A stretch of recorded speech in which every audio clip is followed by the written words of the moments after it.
मैं असल, ये बड़ा गौर से सुनना आप। अब मैंने जो असल बात करनी है वो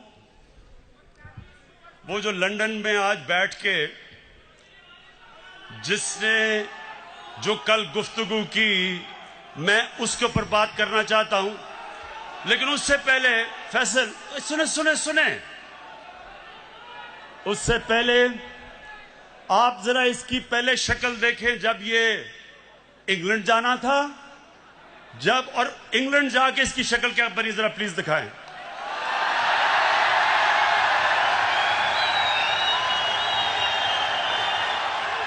ये वही इंसान है। ये जो शक्ल थी, ये जब, बस बस बस बस, अच्छा, ये शक्ल जब शीरीन मजारी ने देखी तो तब बेचारी की आंखों में आंसू आ गए। और फिर से मैं बता दूं, शीरीन मजारी की आंखों में आंसू आना मुश्किल है, बड़ा मुश्किल काम है। लेकिन वो देखे, वो मेरी भी आंखों में आंसू आ जाते अगर मैं इसको अच्छी तरह जानता ना। अच्छा, अब एक मिनट, अब जरा वो दूसरा भाई साहब को जरा दिखा दे। ये लंदन में जरा भाई साहब क्यों आप सुन रहे हैं? पिटीशन लगी हुई है लाहौर हाई कोर्ट में। खुदा करे अल्लाह ताला अपने बेपाया फजलो करम से, अगर खुदा करे अल्लाह ताला अपने बेपाया फजलो करम से अगर इजाज़त मिल जाए तो अपने वालिद साहब के साथ होगी, जो कि बहुत ही अहम बात है। तो बाकी इनकी दूसरी जो ट्रीटमेंट भी जारी है, तो हार्ट के लिए इंशाअल्लाह जल्द अपॉइंटमेंट। मरियम, बस बस, ख्वातीन रोना नहीं है आपने।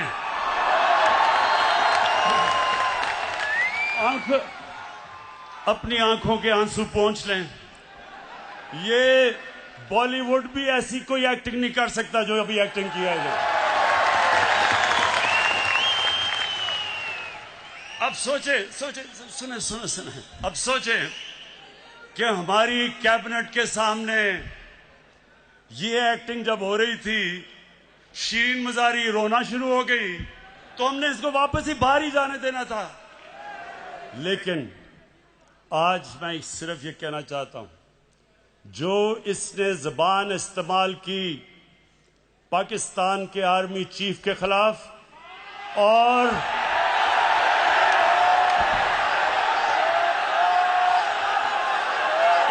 ISI के डीजी के खिलाफ, मैं आज इसके ऊपर खास बात करना चाहता हूं।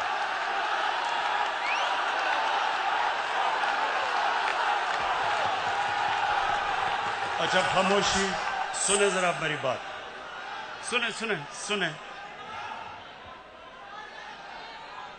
मेरे टाइगर्स और पाकिस्तान के नौजवानों, सुनो गौर से।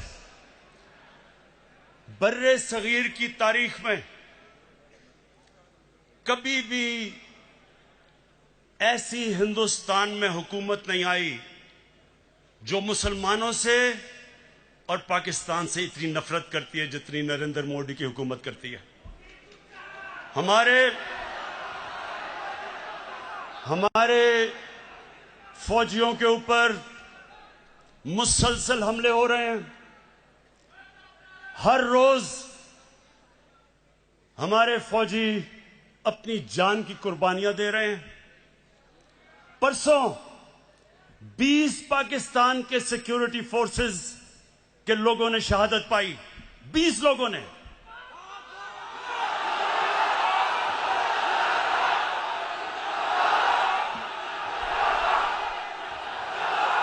और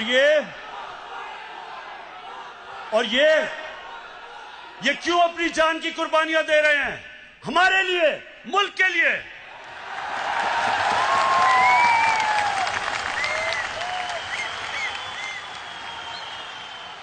और ये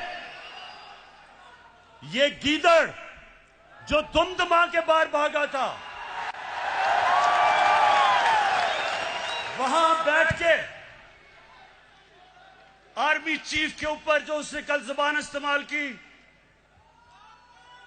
और DGISI के ऊपर, सुने गौर से मेरी बात, मैं थोड़ा सीरियस आपसे बात करूंगा। ये वो नवाज शरीफ है जो आज फौज के ऊपर और फौज के सरबराह के ऊपर इस तरह की जो जुबान इस्तेमाल कर रहा है। आपको याद नहीं होगा क्योंकि आप तो तब पैदा भी नहीं हुए थे। ये जनरल जिलानी के घर के ऊपर सरिया बनाते हुए मिनिस्टर बना था। ये वो आदमी है जो ज़ियाउल हक के जूते पॉलिश करते करते चीफ मिनिस्टर बना था। ये वो आदमी है जिसने जनरल दुरानी ISI के जब चीफ थे, पीपल्स पार्टी के खिलाफ जब इलेक्शन हुई तो मिरान बैंक से इसने करोड़ों रुपया लिया था इलेक्शन लड़ने के लिए। DGISI की सुप्रीम कोर्ट को रिपोर्ट थी। लेकिन इस मुल्क की बदकिस्मती ये कि हमारे मुल्क की अदालतों ने इसकी मदद की हमेशा। ये वो आदमी है जिसने आसिफ जरदारी को 2 दफा जेल में रखा था। जनरल बाजवा ने नहीं डाला था और उसको कहता था पाकिस्तान का करप्ट तरीन आदमी है वो जरदारी।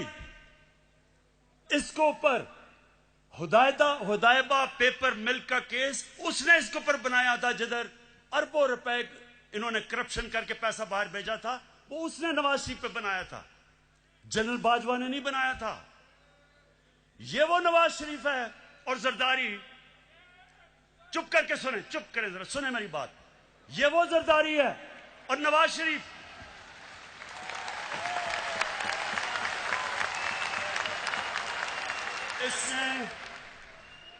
इसके ऊपर, इन दोनों के ऊपर एक किताब निकली थी, उसका नाम था कैपिटलिज्म्स अकिलीज हील। रेमंड बेकर ने किताब लिखी थी।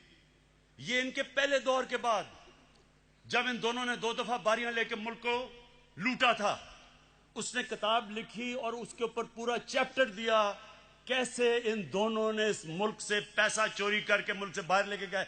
जनरल बाजवा ने नहीं लिखी थी, रेमंड बेकर ने लिखी थी। उसके बाद 3 और इनके ऊपर किताबें हैं जिनमें आप पढ़ें कि इन्होंने इस मुल्क से कैसी गद्दारी की। एक ओबामा's वॉर,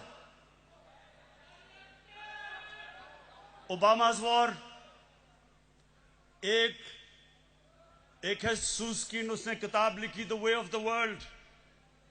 उसमें वो क्या किताब में कह रहा है कि बिलावल को उनकी वालदा टेलीफोन करके CIA ने उसका टेलीफोन टैप किया, बैंक अकाउंट्स बता रहे थे कि किन किन बैंकों में पैसे पड़े हैं तुम्हारे बारे।